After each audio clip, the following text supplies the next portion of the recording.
Oke, assalamualaikum warahmatullahi wabarakatuh dan selamat siang semua.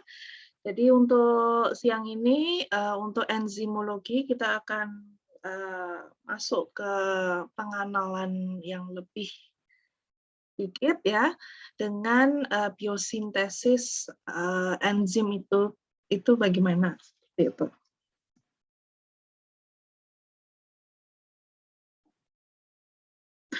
Oke, jadi intinya enzim itu dan kehidupan itu sebenarnya seiring ya, sama-sama. Jadi sel hidup itu sendiri adalah tempat biokimia bentar,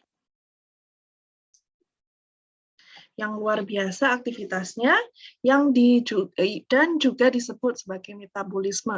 Ya, jadi kalau tidak ada metabolisme maka tidak ada yang namanya kehidupan. Jadi kehidupan itu pasti ada proses metabolisme, proses sel itu bergerak, sel itu melakukan tugasnya, aktivitasnya, semua yang dilakukan oleh sel itu pasti harus ada DNA, RNA, dan juga protein ya. Jadi selagi protein itu tidak dihasilkan, maka sel itu tidak bergerak. Jadi kehidupan sel itu bergantung pada metabolisme sebuah sel itu sendiri. Ya, jadi proses perubahan kimia dan fisika yang berlangsung terus-menerus dalam organisme hidup. Ya, jadi fungsi enzim itu sendiri ataupun protein itu sendiri adalah untuk memberikan keterusan ataupun kehidupan ya. Jadi hidup pasti harus seperti contoh kan misalnya tangan kita bergerak ataupun kita bisa melihat dan sebagainya itu karena ada proses penghasilan sintesis sel itu sendiri yang terus-menerus. Proses protein itu ada enzim itu prosesnya tidak berhenti seperti itu. Jadi kalau ada satu aja jenis protein di dalam tubuh kita berhenti, maka yang lainnya juga bisa ikut berhenti karena prosesnya jadi berhenti seperti itu. Ya, kemudian pembentukan jaringan baru, penggantian jaringan lama, jaringan sel di dalam tubuh kita itu semua membutuhkan proses enzim ya, membutuhkan enzim untuk enzim itu sendiri akan membantu dalam konversi makanan menjadi energi dan sebagainya. Jadi semua yang ada di tubuh kita ini adanya metabolisme, adanya enzim untuk dipakai untuk meneruskan kehidupan. Jadi tanpa enzim tiada kehidupan ataupun kita mati, basically seperti itu, kita meninggal dan sebagainya. Bukan hanya jantung kita berdetak berhenti, tapi kalau misalnya enzim-enzim di tubuh kita juga tidak bergerak, maka kita juga akan mati seperti itu.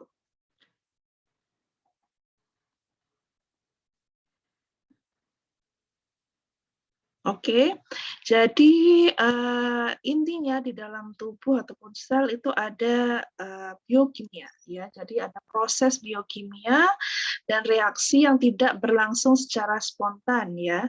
Jadi semua itu memang tidak secara spontan tapi terus-menerus, ya.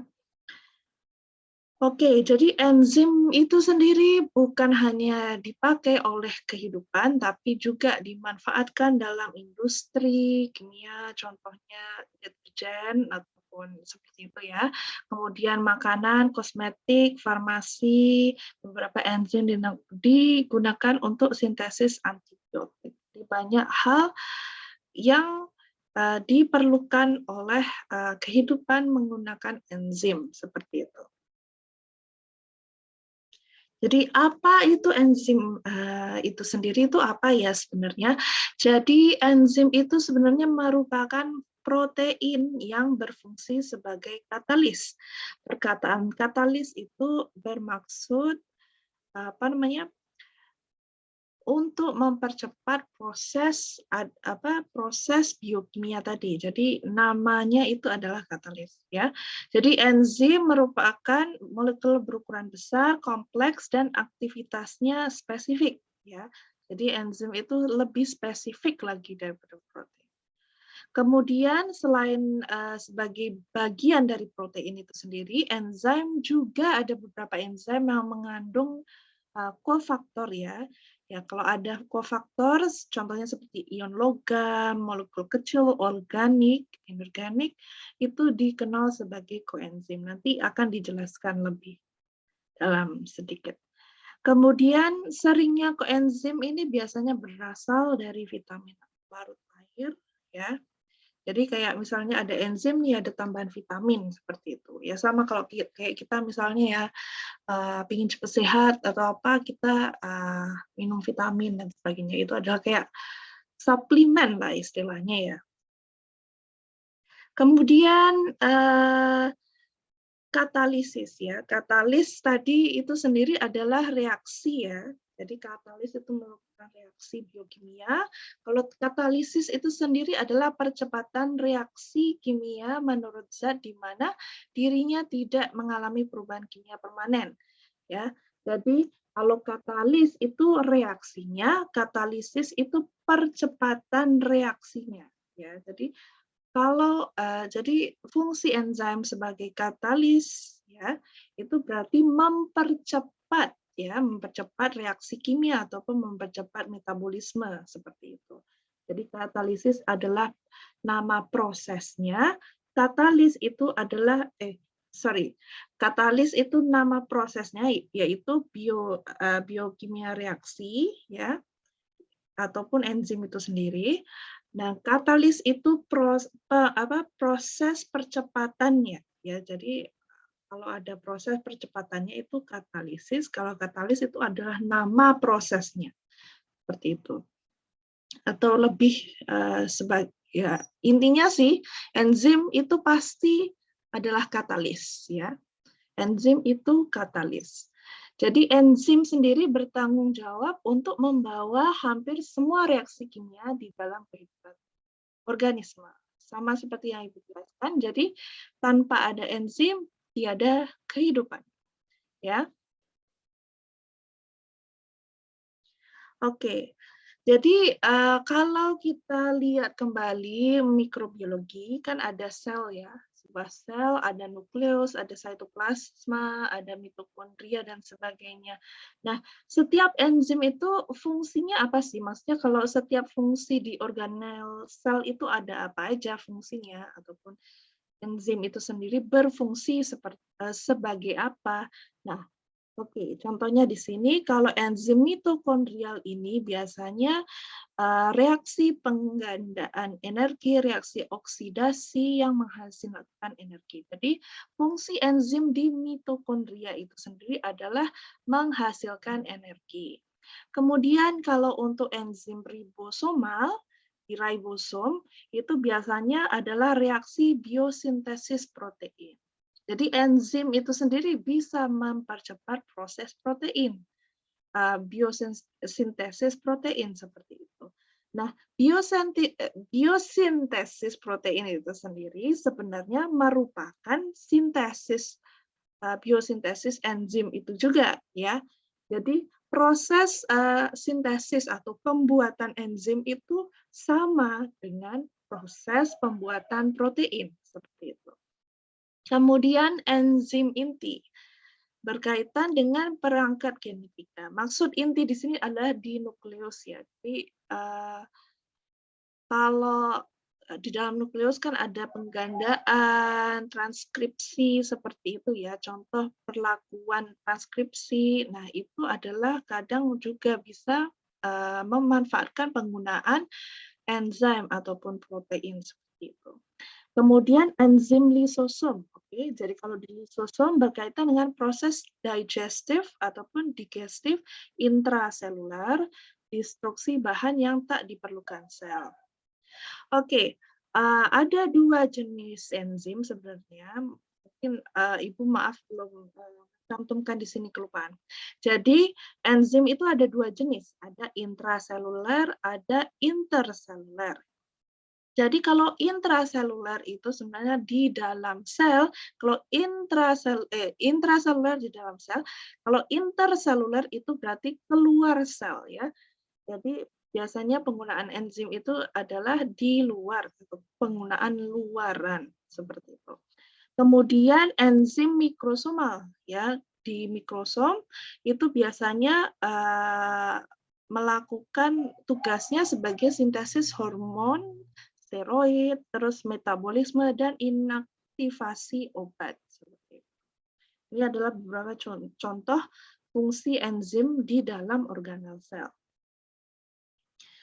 Oke, kita move on kepada struktur sebuah enzim itu sendiri ataupun enzim itu sendiri. Nah, sebenarnya karena protein itu ada semua protein tidak menghasilkan enzim atau maksudnya semua protein tidak semestinya enzim, tapi semua enzim adalah protein, ya. Jadi kalau protein itu sendiri ada banyak jenis, ada primary structure, secondary structure, tertiary structure, quaternary structure. Primary, secondary, primary maksudnya satu, jadi dia adalah hanya satu untai amino asid ya. Asid amino bahasa Indonesianya. Kemudian secondary structure itu maksudnya dia ada dua structure, biasanya double helix. Contohnya seperti double helix, DNA itu kan secondary structure ya. Jadi dia ada dua amino acid seperti itu. Kemudian tertiary structure itu ada untaian lagi. Jadi dari double helix itu beruntai lagi ya. Jadi ada 3 struktur amino acid. Kemudian Kemudian quaternary structure yaitu biasanya ada 4 ya. Jadi lebih kompleks lagi. Jadi dari double helix contoh kalau misalnya ada 2 amino acid itu dia bergabung lagi, dia beruntai lagi, lebih kompleks seperti itu. Ya. Nah, dari 4 struktur itu, yang pasti enzim itu sendiri merupakan dari struktur quaternary structure seperti itu. Ya. Jadi pasti sebuah enzim itu adalah strukturnya quaternary structure seperti itu. Ya, jadi an enzyme is a functional protein in quaternary structure. Nah, basically seperti itu. Jadi bisa dikatakan sebagai protein yang berfungsi tapi pada struktur quaternary seperti itu. Oke.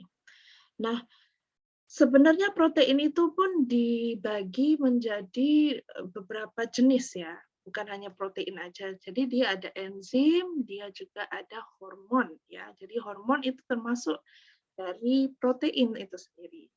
Nah, kalau enzim tugasnya as biological catalyst ya, sebagai katalis tadi. Nah, kalau untuk hormon dia biasanya untuk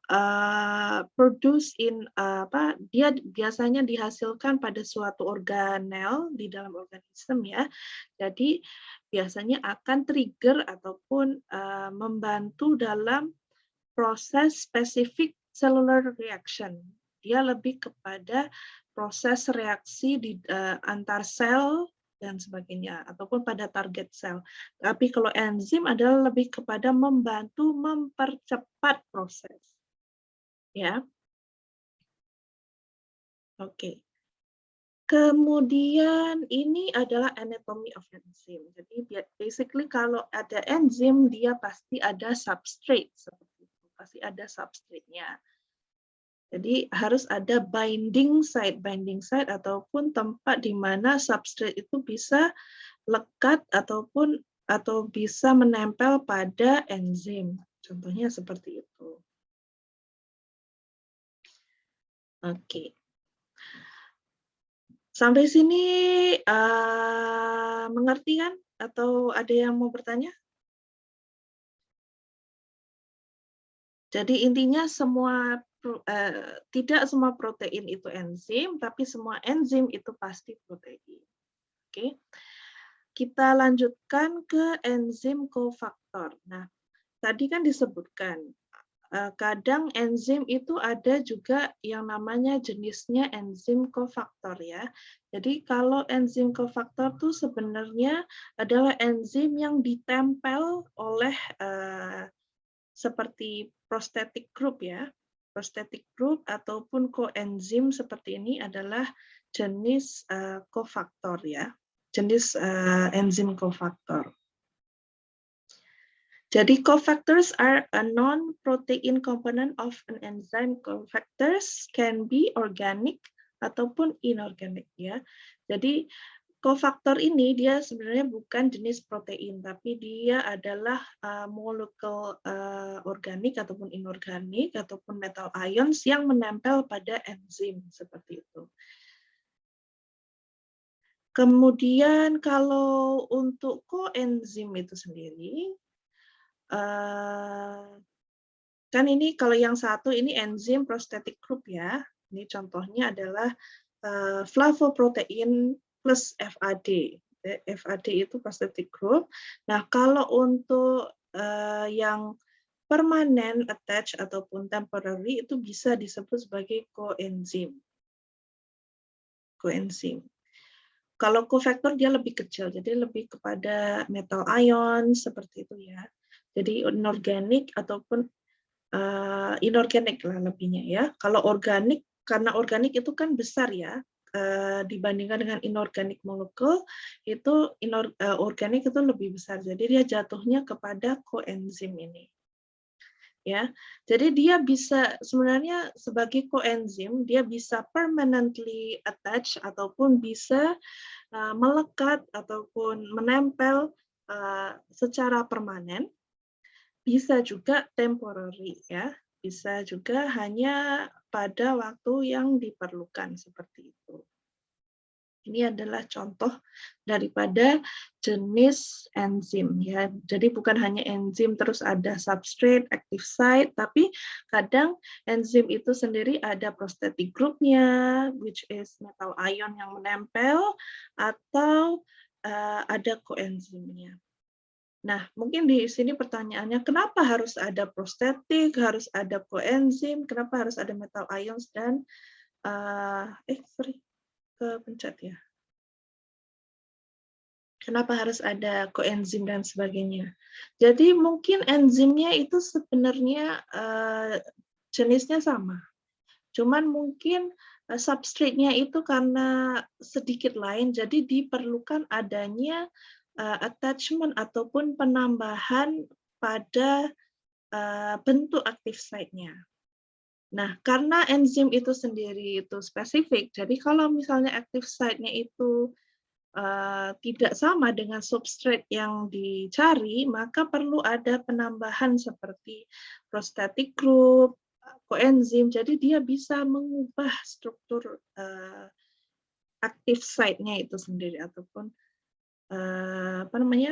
lokasi penempatan substrate-nya pada enzim itu sendiri.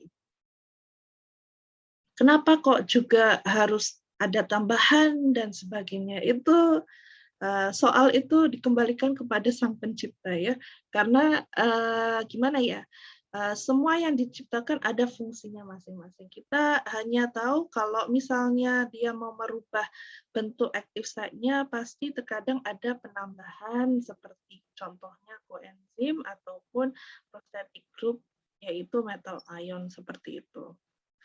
Jadi semua itu kenapa harus ditambahkan ya?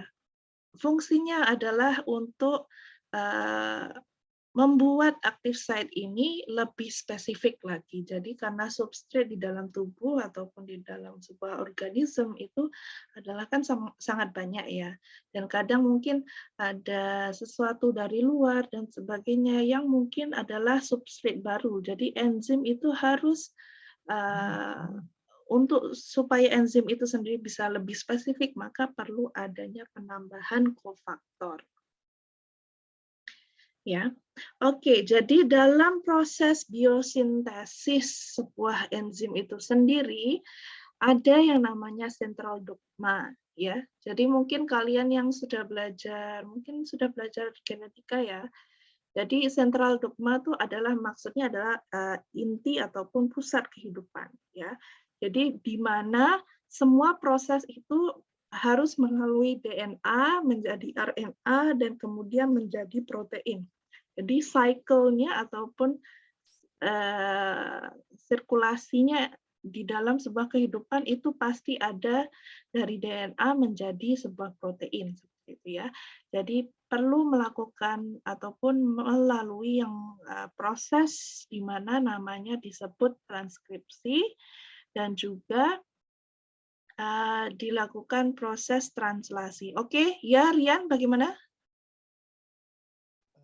Bu, itu yang gambar protein emang sama ya Bu, seperti quaternary structure itu Bu? Ini Iya, maksud di sini. itu emang quaternary structure atau beda Bu? Oke, maksud protein di sini kenapa strukturnya di sini bentuknya kayak quaternary? Sebenarnya maksudnya itu sebenarnya semua struktur itu bisa. Ini cuma contoh aja. Contohnya jadi seperti ini. Tapi rata-rata protein itu biasanya pada struktur tertiary ataupun quaternary karena dia kompleks. Protein itu sebenarnya kompleks. Tapi ada juga misalnya protein yang simple, lebih simple seperti itu. Nah, sebenarnya kalau untuk struktur primary dan primary dan juga kita lihat sini ya. Sebenarnya semua ini termasuk dalam proses protein ya. Maksudnya dalam semua ini sebenarnya bentuk protein. Cuman tergantung juga dengan strukturnya. Jadi kalau contohnya kalau di secondary structure ini, contohnya rambut. Makanya kenapa rambut itu kayak satu strand gitu kan, satu strand tipis tipis tipis itu sebenarnya adalah gabungan ya ataupun pertalian dari dua amino asid. Rantai amino asid itu menghasilkan rambut seperti itu. Jadi protein tidak semestinya dia dalam sesuatu yang bergerak atau maksudnya ada fungsinya ya. Jadi ada protein itu hanya seperti rambut ya. Rambut itu sendiri protein contohnya seperti itu. Kemudian kalau tertiary structure itu contohnya adalah hormon di dalam badan. Kalau quaternary itu mostly kebiasaannya adalah enzim, bentuk enzim. Karena untuk melakukan sebuah fungsi maka diperlukan lebih banyak amino asid, diperlukan banyak struktur supaya bisa membantu proses ataupun bisa melakukan fungsi. Ya, bisa bergerak dan sebagainya ataupun melakukan katalis seperti enzim ya. Jadi kalau cuman strukturnya cuma satu ya nggak bisa melakukan apa-apa. Jadi semakin dia kompleks semakin besar peran fungsinya sebagai sebuah protein. Nah, untuk central dogma itu sendiri ini cuma perumpamaan ya. Jadi tidak harus dia akan berubah menjadi quaternary structure, dia bisa primary, secondary, tertiary, ataupun quaternary. Cuman mostly protein itu pada bentuk quaternary dan juga tertiary. Jadi kebanyakan protein itu ada fungsinya ataupun berfungsi sebagai enzim seperti itu. Jadi kalau proses DNA menjadi RNA itu transkripsi, kalau dari RNA menjadi protein itu translasi. Seperti itu. Rian, bagaimana? Sudah menjawab? Sudah Bu, saya hanya ingin tahu aja. Terima kasih banyak Bu. Oh iya, maksudnya ini kenapa fotonya tuh questionnaire? Apakah hanya quaternary kan maksudnya begitu. Tidak harus dia menjadi quaternary. Ini hanya contoh. Cuman karena contoh protein biasanya dilukiskannya itu sebagai quaternary seperti itu. Oke, kemudian protein sintesis. Sebenarnya protein sintesis sama enzim sintesis sama karena keduanya adalah sama. Jadi pasti proses pertama adalah melalui transkripsi. Jadi transkripsi itu dijadikan ataupun transcribe istilahnya, istilah bahasa Inggrisnya itu merubah ya, diubah menjadi RNA.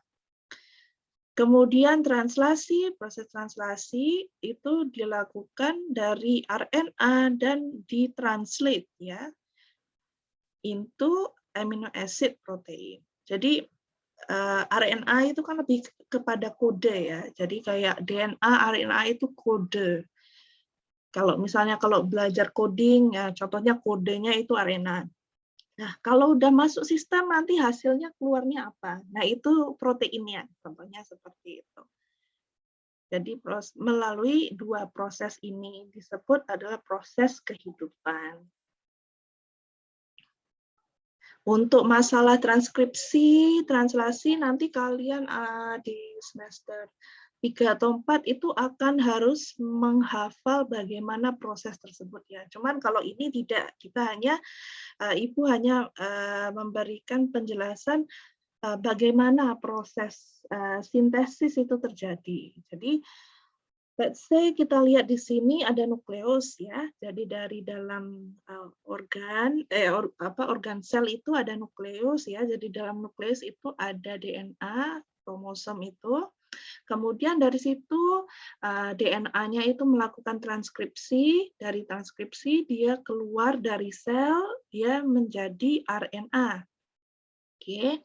Dari RNA dia melakukan proses translasi. Jadi setelah melakukan proses translasi, barulah dia menghasilkan yang namanya protein ataupun enzim ataupun hormon dan sebagainya. Ya, jadi prosesnya kurang lebih seperti ini. Ya, jadi DNA itu template ataupun code-nya, codingnya setelah codingnya itu kita masukkan ke sistem ataupun diproses itu maka menghasilkan mRNA ataupun RNA ya, jadi diproses dan dilepaskan ke dalam sitoplasm ya. Jadi dari nukleus keluar masuk ke dalam sitoplasma. Nah, dari situ mRNA ataupun RNA-nya itu sendiri binds to ribosome. Nah, jadi ribosom ini yang akan membantu dalam proses pembuatan protein ataupun enzim seperti itu. Jadi kode RNA-nya masuk ke sini dan dilakukan copying ataupun kayak mesin fotokopi gitu ya. Jadi ini harus dihasilkan. Jadi anggaplah ribosom itu seperti mesin fotokopinya. Jadi masuk mesin fotokopi terus dihasilkan proteinnya dari coding RNA-nya tadi seperti itu. Ini hanya untuk permulaan. Nanti kalau untuk udah masuk genetika ataupun genetika sih, nanti kalian harus bisa menghafal bagaimana prosesnya transkripsi itu bagaimana, dan juga translasi itu bagaimana, apa aja yang dilakukan oleh proses tersebut. Oke. Oke, jadi enzim sebagai katalis itu bagaimana dia bekerja ya. Jadi enzim itu bagaimana dia bekerja. Jadi ada enzim di sini sebelah kiri. Kemudian ada substrate. Substrate dia akan nempel atau lekat pada active site ya. Setelah itu enzim akan mengubah sedikit substrate binds ya. Setelah itu menghasilkan enzim produk ataupun kompleks kemudian dilepaskan sebagai produk. Jadi enzim di sini itu akan mengubah struktur substrate-nya. Pada awalnya dia akan fit ya, masuk dan kemudian dia akan bekerja melakukan proses enzim kompleks ya, produk kompleks. Kemudian setelah itu baru dilepaskan produk yang diperlukan dan dihasilkan. Oke, mungkin bisa lihat video ya supaya lebih jelas lagi sih. Cuma kalau untuk aktivasi ini sebenarnya bukan di materi sekarang, cuman Ibu akan share sedikit untuk videonya. Mungkin sampai di sini ada yang tidak mengerti? Sebentar. Ibu boleh dijelaskan ulang nggak, Bu? Gimana? Karena saya nangkepnya ini substrate-nya tiba-tiba masuk ke sini terus keluarnya jadi produk itu. Oke, Saya oke. nangkepnya itu, Bu.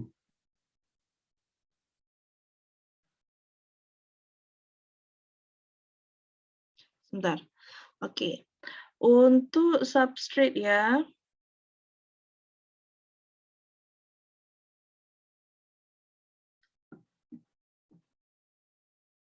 Kita share di video.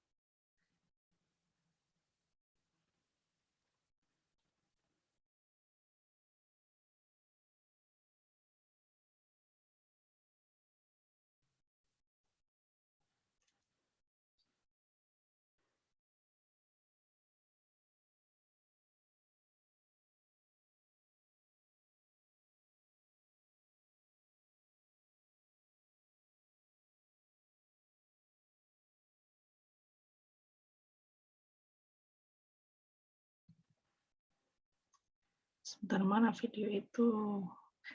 Kalian sudah baca lihat video kemarin tidak? Oke.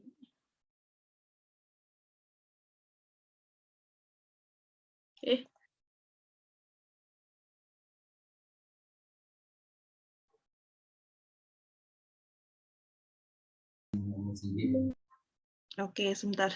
Karena belum share.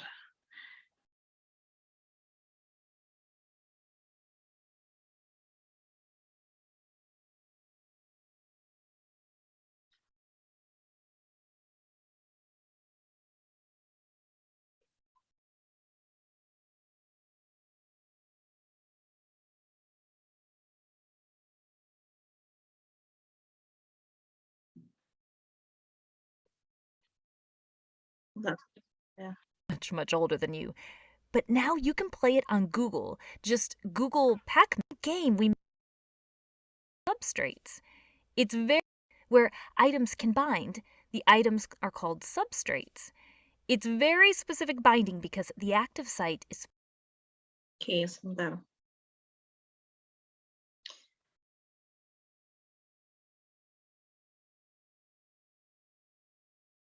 Oh, yang lebih jelasnya. Oke, sebentar. Ibu share yang lebih lebih jelas lagi ya, Rian ya. Itu Rian di mana? Iya, Bu. Gimana, Bu? Sedang di mana sekarang? Sedang di kos, Bu, di Jogja. Oh, Ibu berada di kampusnya, Bu? enggak, hari ini di rumah. Oke, sebentar Ibu carikan video yang lebih jelas lagi.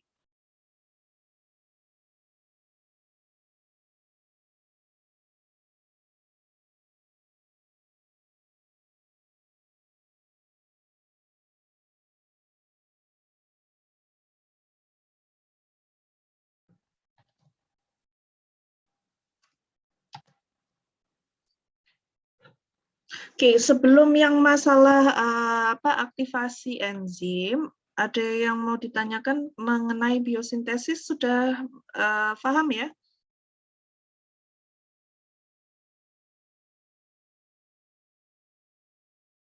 Yang tentang ini ya, Bu, central dogma. Iya. Genetika udah belajar belum kalian? Sudah, Bu. Baru, Bu. Oh, baru ya? Ada dijelaskan tentang central dogma?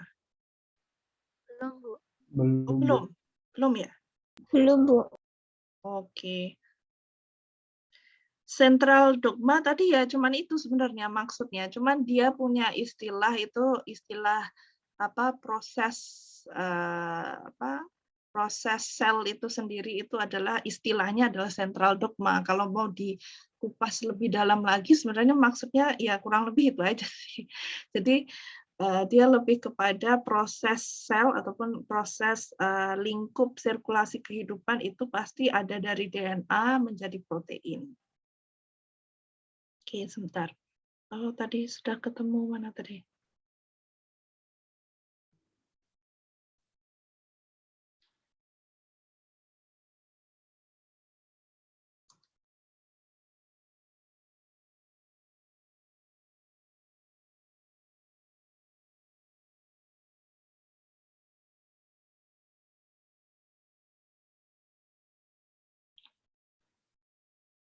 Mana ya?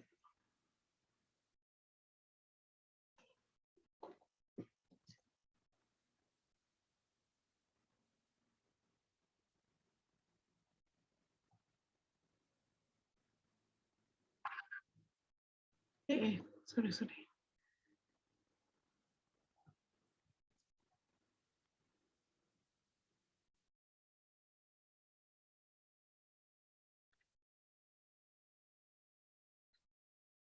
Kalau YouTube itu sekarang iklan terus ya? Pasti ada iklan. Premium Bu cuma 5.000 udah dapet sebulan. Kalau subscribe, kalau tidak iklannya tuh muncul terus. Oke, ini lebih gampang lagi dicerna. Ikut ini. Ilmu yang mempelajari tentang enzim disebut dengan enzimologi. Dan komponen Kedengeran ya? keseluruhan dari enzim disebut dengan holoenzim. Benar, Holoenzim Bu. tersusun dari dua komponen. Yang pertama disebut dengan apoenzim dan yang kedua disebut dengan kofaktor. Apoenzim adalah penyusun enzim yang berasal dari protein, sedangkan kofaktor penyusun enzim yang berasal dari non-protein. Dan kofaktor tersusun dari dua macam. Yang pertama ada yang disebut dengan koenzim dan yang kedua disebut dengan gugus prostetik. Koenzim tersusun dari senyawa organik, sedangkan gugus prostetik tersusun dari senyawa anorganik. Pada enzim terdapat sisi aktif. Sisi aktif adalah tempat berikatan dengan substrat pada saat terjadi reaksi. Sedangkan bagian selain dari sisi aktif disebut dengan alosterik.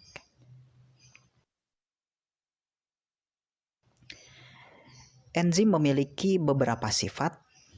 Yang pertama, karena enzim tersusun dari protein, maka enzim adalah protein. Sedangkan yang kedua, sifat dari enzim yaitu termolabil, artinya dipengaruhi oleh suhu. Sedangkan yang ketiga berperan sebagai biokatalisator atau untuk mempercepat suatu reaksi. Suatu reaksi jika tanpa menggunakan enzim maka membutuhkan waktu yang lama. Tetapi jika suatu reaksi menggunakan enzim maka reaksi tersebut akan berlangsung jauh lebih cepat dibandingkan tanpa enzim. Yang keempat, sifat enzim yaitu spesifik. Artinya, enzim hanya bekerja untuk substrat tertentu saja. Yang kelima, bekerja bolak-balik atau reversible. Karena enzim bisa berperan untuk menyusun suatu substrat atau bisa berfungsi untuk memecah suatu substrat. Selanjutnya, enzim tidak ikut bereaksi. Karena peranan enzim di sini hanya untuk mempercepat reaksi. Selain itu, enzim juga berfungsi untuk menurunkan energi aktivasi. Untuk memecah suatu substrat, maka memerlukan energi yang disebut dengan energi aktivasi atau energi bebas. Jika suatu reaksi tanpa menggunakan enzim, Oke, yang ini nanti untuk pertemuan berikutnya. Jadi gini, kalau kita lihat prosesnya ya, kita lihat kembali slide. Oke, tadi kan pertanyaannya substrate itu apa? Substrate itu sebenarnya seperti biomolekul, gimana ya menjelaskannya? Karena sebenarnya menjelaskan perkataan substrate itu agak confusing sedikit. Ya, jadi substrate itu seperti dia molekul hidup pada organel sel ataupun pada sel ya tidak harus dia tidak harus menjadi sel, tapi dia juga pokoknya dia sebenarnya lapisan sel ataupun organel sel, molekul seperti itu. Contohnya kalau misalnya di dalam tubuh kita, contohnya tuh seperti kolagen seperti itu. Itu substrate. Ya, kolagen itu seperti apa? Aduh, bentar. Jadi untuk substrate sendiri itu biasanya dikatakannya itu sebagai permukaan organisme, ya. Tapi kalau di mana permukaan organisme itu, ya maksudnya dia di sel yang hidup ataupun di beberapa tempat biotik ataupun material biotik seperti kolagen, terus ada lagi misalnya kalau di tumbuhan itu sendiri kan biasanya itu kalau kita bayangin misalkan ya substrate-nya itu adalah alga ya. Ini contoh kalau dari hewan. Jadi kalau substrate itu sebenarnya alga ya. Nah, terus dari itu sendiri kan biasanya alga itu biasanya dia hidupnya pada batuan, dia nempel seperti itu ya. Jadi alga itu sendiri juga bisa menjadi seekor hewan yang tinggal di karena alga itu dia tidak ada organel dan sebagainya, jadi dia hidup sendiri. Jadi dia berfungsi sebagai enzim dan juga dia berfungsi sebagai substrate untuk substrate-nya sendiri. Oke, mungkin kalian akan bingung. Gini. Jadi substrate itu intinya dia biomolekul sih. Kalau di dalam tubuh itu ada biomolekul. Kalau sel itu kan sel. Tapi ada molekul lain di dalam tubuh, ya. Contohnya seperti tadi ada kolagen, terus apalagi sejenis kolagen, glutathione, beberapa molekul seperti itu adalah substrate, ya. Jadi kalau misalnya substrate tadi dia akan bind dengan ataupun dia bersatu dengan enzim, maka dia bisa menghasilkan produk ataupun dia menghasilkan yang namanya hasil dari enzim dengan glutathione, dia menghasilkan produk itu dia tidak semestinya dia dalam bentuk produk ya, tapi dia menghasilkan reaksi ya. Jadi dari adanya kolagen, glutathione dan sebagainya itu akan menghasilkan reaksi ataupun produknya itu reaksinya. Jadi contohnya kalau misalnya kan kita kalau kita bayangin perawatan kosmetik ya contohnya, kalau misalnya biasanya kalau menua kan kita kekurangan kekurangan substrate itu ya, molekul-molekul yang ada di wajah seperti itu ya. Jadi kurangnya kolagen seperti itu. Nah, enzim itu sebenarnya ada aja di tubuh, cuman karena substrate-nya kurang, jadi hasil yang dikeluarkan itu kurang juga. Makanya kalau misalnya kurang kolagen pada muka itu jadi berkerut gitu ya. Jadi tidak menghasilkan kelembutan pada kulit seperti itu. Jadi selnya itu jadi tidak fresh ya karena dia jadi mati. Ya. Jadi kalau sel-sel ada yang mati makanya dia akan keluar keriput. Jadi itu adalah sebenarnya dari hasil proses sel yang tidak sempurna ataupun sel-selnya udah mulai redup seperti itu. Dia tidak aktif kembali seperti itu. Nah, cara untuk mengaktifkan kadang kalau kita pakai kosmetik dan sebagainya itu pasti ada substrate gitu ya. Substrate-nya itu contohnya seperti kolagen supaya sel itu kembali kencang. Seperti itu. Itu contoh pada muka ya. Sama juga dengan rambut, misalnya kita pakai minyak rambut seperti itu. Ya, jadi di rambut itu kan juga protein ya. Tapi kalau kita kasih minyak rambut dan sebagainya itu akan ada reaksi dengan enzim-enzim di dalam tubuh kita ya. Jadi enzim yang akan keluar ataupun dia akan menempel pada rambut itu bisa react atau bereaksi dengan substrate itu, dan maka menghasilkan rambut itu lebih shining, glowing seperti itu. Jadi fungsinya adalah seperti itu. Makanya kalau makin tua itu substrate ataupun molekul biomolekul yang ada di tubuh kita kan makin berkurangan, makin sedikit, ataupun sel kita sendiri itu proses percepatannya sudah mulai berkurang. Enzim juga mulai berkurang, jadi perlu adanya substrate ataupun enzim itu sendiri untuk membantu proses supaya tubuh itu tetap muda, ataupun proses selnya itu, proses kehidupannya itu terus berlangsung.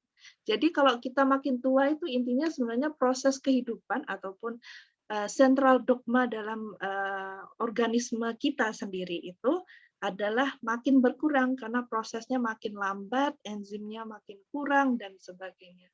Jadi the end of life itu bukan hanya karena jantung, ya, seperti Ibu tadi bilang kan, kadang memang enzim-enzimnya ataupun protein-proteinnya sudah tidak mau dihasilkan oleh tubuh. Nah, dari situ jantung jadi berhenti dan sebagainya, itu karena proses selnya itu tidak berkembang biak lagi. Jadi perkembangbiakan sel ataupun sel itu tetap hidup, perlunya proses ataupun perlunya adanya enzim dan substrate tadi. Seperti itu. Apakah lebih jelas lagi, Rian? Terima kasih Bu, jelas banget Bu. Jadi saya juga nangkep bahwa kalau memang yang bekerja itu si ini enzim. Nah, itu ya Bu. Iya, jadi intinya seperti itu. Kadang kan kita mikir, oh, kalau kita misalnya mau mati dan sebagainya itu karena hanya detak jantung saja, tapi mungkin ada proses lainnya sendiri di dalam tubuh kita seperti enzim yang tidak dihasilkan ataupun biomolekulnya sudah sedikit dan sebagainya. Yang paling lebih jelas kelihatan tuh lebih ke kayak kosmetik gitu kan. Kita bayangkan misalnya wrinkle tadi seperti itu kan. Misalnya ada namanya makin tua kan jadi keriput-keriput itu karena sel-selnya mati. Jadi kalau sel-sel mati itu karena kurangnya enzim, kurangnya biomolekul yang ada di tubuh seperti itu. Jadi kan lebih jelasnya kita bayanginnya seperti itu. Oke, ada yang mau bertanya lagi?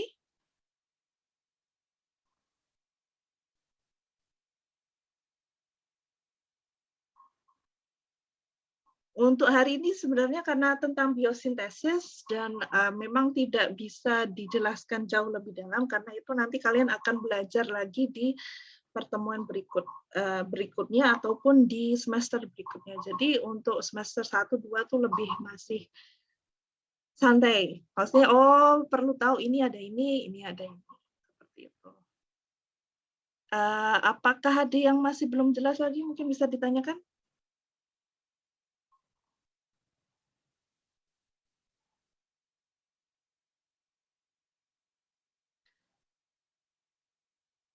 Oke, kalau tidak ada yang ditanyakan untuk hari ini, kan kemarin Ibu bilang mau ada kuis kan, tapi kuisnya Ibu bawa ke next pertemuan. Jadi next pertemuan tidak ada tugas, tugasnya hanya untuk ini, dan mungkin setelah pertemuan 3 itu, pertemuan 4 itu akan diampu oleh Pak Arief ya. Pak Arief akan menjelaskan tentang mekanisme proses enzim. Jadi untuk Ibu, untuk yang 3 pertemuan pertama tugasnya hanya 1. Jadi nanti kalian buat satu tabel itu ada perbandingan ya, perbedaan antara protein itu apa, hormon itu apa, enzim itu apa. Jadi buat dalam tabel dengan referensi minimal 2. Ya. Jadi misalkan ya, contohnya di sini tabelnya bagaimana? Contoh 3 kolom, ya. Ada 3 kolom, ada nama satu protein, hormon, enzim seperti itu. Terus bawahnya contoh mungkin bentuknya, strukturnya itu bagaimana, mungkin ditaruh gambar seperti itu. Kemudian bawahnya baru misalnya perbedaannya di mana seperti itu, persamaannya di mana dan sebagainya. Ya, jadi ini tugas individu, due date-nya 4 April 2022, masih lama. Jadi kalian banyak waktu untuk melaksanakan tugas-tugas yang lain seperti itu. Kalau misalnya masih ada tugas yang lebih mepet lagi, kerjakan yang itu. Yang ini nanti bisa dikumpulkan awal puasa nanti. Oke, mungkin ada yang mau bertanya lagi? Ibu itu bentuknya apa? PDF atau apa? Word boleh, PDF boleh, terserah kalian. Nanti dikumpulkannya di Lensa, seperti nanti yang enzim itu karena Ibu belum upload kan di Lensa, jadi nanti Ibu kasih link untuk kalian upload. Jadi ini tugas individu, ya. Untuk tugas kelompok nanti kalau sudah mulai akhir-akhir, lebih kepada misalnya membahas jurnal seperti itu. Jadi Word boleh, PDF boleh. Asalkan dikumpulkan aja di Lensa. Oke, ada yang mau bertanya lagi?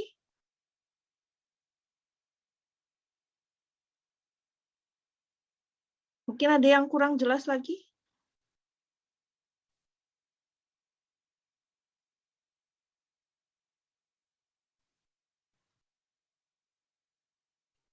Bu, berarti minggu depan kita membahas tentang sifat-sifat enzim ya, Bu? Ya, yang minggu depan itu agak berat. Karena itu panjang. Ada sifat enzim, karakteristik enzim. Ada banyak jenis enzim, akan dijelaskan jenis-jenis enzim. Jadi minggu depan masuk ke karakteristik sama jenis enzim, jenis-jenis enzim lainnya lagi. Ada yang mau tanya lagi?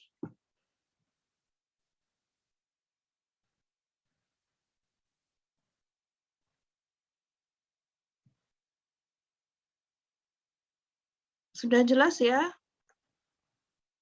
Oke, sebelum Ibu coba stop share. Oke. Yang para ini kok cuma 2 orang ya yang apa? On cam, rajin banget ini 2 orang ini. Hah? Nggak rajin, Bu. Ini normal, Bu. Oh, normal. Oke, bagus. Oke, mungkin sebelum kita end, Ibu mungkin akan coba tanya ya dari apa yang kalian ingat. Oke. Apa bedanya?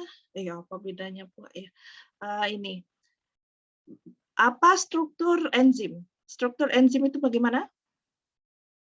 Mungkin ada yang mau jawab? Ingat nggak apa nama struktur enzim itu bagaimana? Strukturnya, bentuknya seperti apa? Yuda?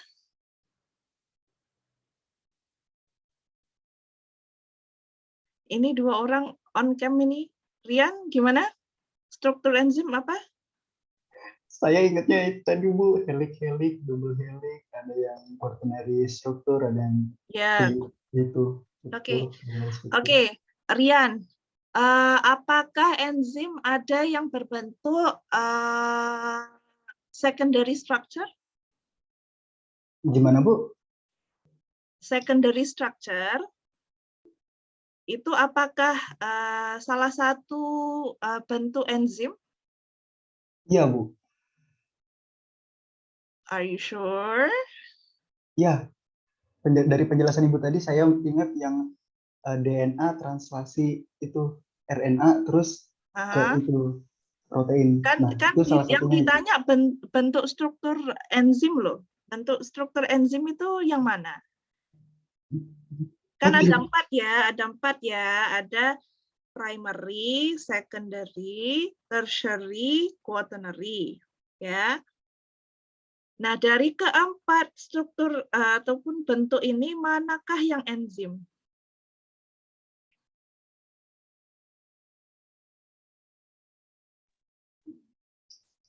Yang mana, Rian? Baru tadi loh. Kan pasti. Yang pasti enzim itu yang mana? Yang pasti enzim quaternary, Bu. Ya berarti memang quaternary. Jadi enzim itu hanya quaternary structure. Oke, jadi dia nggak bakalan jadi primary, secondary, tertiary karena memang enzim itu quaternary. Nah, kenapa ada primary, ada secondary, ada tertiary, sama quaternary? Nah, semua itu adalah bentuk protein, ya. Jadi makanya Ibu bilang tidak semua protein itu enzim, tapi enzim itu pasti protein, ya. Itu konsepnya di situ harus ingat ya. Jadi tidak semua protein itu enzim, tapi semua enzim itu pasti protein. Ya. Jadi enzim itu sendiri hanya mempunyai satu bentuk ya. Jadi dia hanya quaternary. Kenapa dia hanya quaternary? Karena quaternary itu kan simpelnya kita lihat kalau misalnya ya kalau kita sebuah alat ya, sebuah alat ataupun HP, contoh kita ambil contoh HP. HP itu kan di dalam HP itu kayak banyak kabel gitu kan. Nah, jadi setiap kabel di dalam HP itu kan ada fungsinya. Dia berfungsi kan. Nah, kalau cuman kabelnya cuman satu untai kabel, apakah dia bisa berfungsi? Tidak kan? Nah, jadi konsepnya seperti itu. Kalau misalnya ada banyak kabel, makanya dia jadi berfungsi. Jadi enzim itu adalah protein yang memiliki fungsi. Jadi kalau dia cuma satu untai, dia dua untai, bagaimana dia bisa berfungsi sekompleks itu? Nah, seperti itu.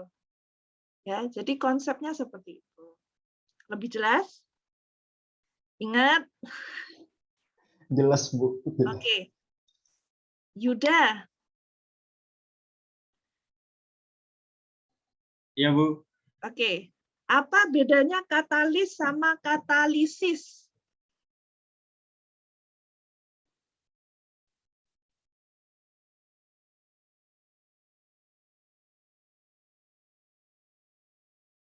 Ada yang mau membantu menjawab? Yon? Ataupun Erpika? Iya, Bu. Gimana? Apa bedanya katalis sama katalisis? Kalau katalis itu proses reaksi kimianya, kalau katalisis itu mempercepat reaksi kimia. Oke, betul. Oke, apalagi? Oke. Oke. Central dogma itu prosesnya bagaimana? Yon?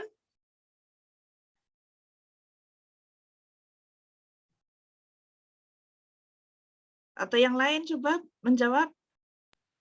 Saya, Bu, coba menjawab. Oke, gimana? Tahap pertama itu transkripsi dari DNA menjadi RNA. Yang kemudian RNA itu ditranslasi atau translasi menjadi asam amino atau protein. Oke, betul. Oke, satu lagi ya. Satu lagi adalah apa itu kofaktor? Jelaskan kofaktor itu apa?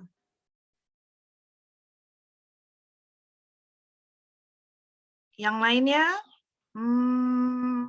Sebelum dipanggil, selain Erpika, Rian, Yuda, Yon, siapa lagi? Oke, Syahdina? Ya, Bu. Kofaktor itu bagaimana? Kalau kofaktor itu yang saya ingat senyawa kimia yang non-protein yang diperlukan untuk aktivitas protein. Ya, contohnya apa aja? Contohnya Kan ada organik sama inorganik, ya. Kalau organik itu apa namanya?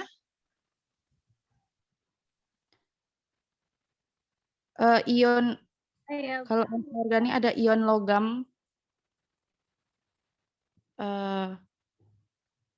Kebalik ion kayaknya, logam. kebalik kayaknya. Saya bantu jawab. Ya, Yuping, gimana? Oh ya. Kalau kofaktor organik itu ada flavin. Kalau kofaktor anorganik ada ion logam dan besi sulfur. Itu bunyi apa, Yuping? Itu mainan anak-anak. Oke, apa tadi? Ulang kembali. Kalau organik itu ada flavin. Ya. Kalau anorganik itu kolesterol, desulfur, dan ion logam. Oke. Di sini ribut. Oke. Nama lain dari yang organik itu apa? Heme. Apa? Heme. Heme dari mana? Oke, kok kalau yang organik itu kan besar. Kita kalau kita belajar organik itu yang kayak gimana, inorganik itu gimana. Inorganik itu lebih kepada metal ion ya, ion-ion ya. Makanya kalau kalian belajar tanaman yang bisa diserap tanaman adalah inorganik.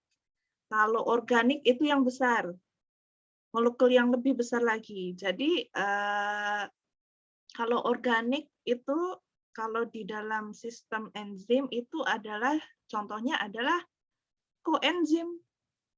Ya, tadi ada koenzim kan, kofaktor itu ada koenzim. Koenzim itu yang besar, kofaktor itu yang kecil. Seperti itu. Oke, apalagi yang ditanya? Lu tanya satu lagi kayaknya.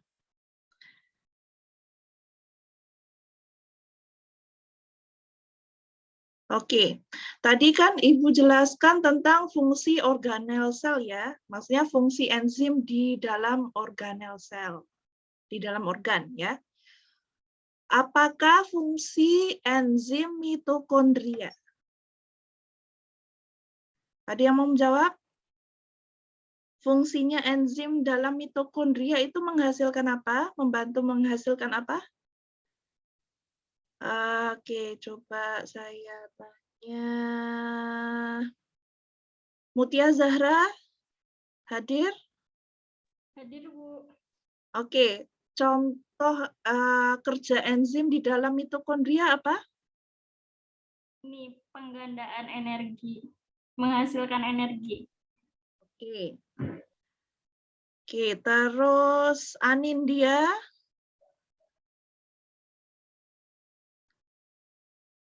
Anindya, kita.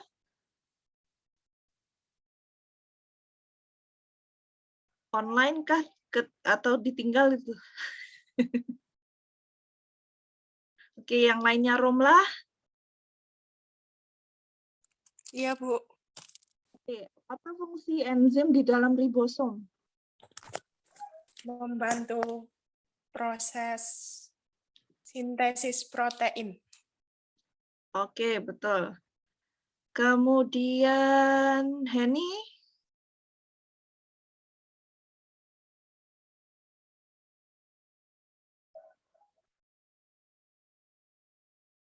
Henny ada? Ada, Bu. Oke, apa fungsi enzim di dalam mikrosom, mikrosoma? Gimana, Bu? Apa fungsinya enzim di dalam organel mikrosom, mikrosomal? Fungsinya.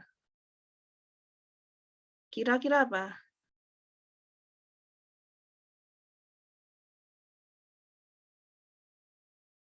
Mungkin ada yang mau membantu jawab? Satu lagi nih terakhir. Saya, Bu. Ya, Erwika. Sintesis hormon steroid, metabolisme, dan inaktivasi obat.